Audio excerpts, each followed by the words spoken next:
നഹൂമിന്റെ പ്രവചനം 1-ാം 7-ാം വചനം. യഹോവ നല്ലവനും കഷ്ടദിവസത്തിൽ ശരണവുമാകുന്നു. തന്നിൽ ആശ്രയിക്കുന്നവരെ അവൻ അറിയുന്നു. നാം അറിയുന്നവരും നമ്മെ അറിയുന്നവരും ധാരാളം ആളുകളുണ്ട്. എന്നാൽ യഥാർത്ഥമായി നമ്മളെ അറിയുന്ന ഒരാൾ മാത്രമേ ഉള്ളൂ. അത് സ്വർഗത്തിലെ ദൈവമാണ്. മനുഷ്യരുടെ മുമ്പിൽ നമ്മൾ നല്ല പണക്കാരായി, പ്രശ്നങ്ങളൊന്നുമില്ലാത്തവരായി, അഭിമാനമുള്ളവരായി, ആത്മാഭിമാനത്താൽ ജീവിക്കുന്നവരാണ് എന്നുള്ളതാണ് യഥാർത്ഥ അവസ്ഥ.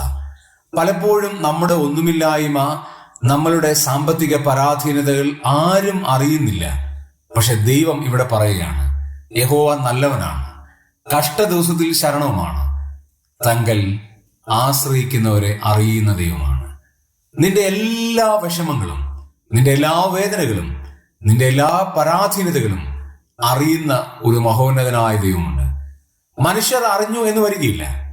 മനുഷ്യർ യഥാർത്ഥത്തിൽ അത് കണ്ടിട്ടും കാണാതെ പോകുന്നവരായിരിക്കാം. എന്നാൽ സ്വർഗത്തിലെ ദൈവത്തിന് നിന്നെ അറിയാതിരിക്കാനായിട്ട് കഴിയില്ല. ആകയാൽ നിന്നെ യഥാർത്ഥമായി അറിയുന്ന, നമ്മെ യഥാർത്ഥമായി അറിയുന്ന ആ ദൈവത്തിങ്കിലേക്ക് നമ്മളുടെ സമസ്ത വിഷയം സമർപ്പിക്കാം. തങ്കൽ ആശ്രയിക്കുന്നവരെ അറിയുന്ന മഹോന്നതനായ ഒരു ദൈവം.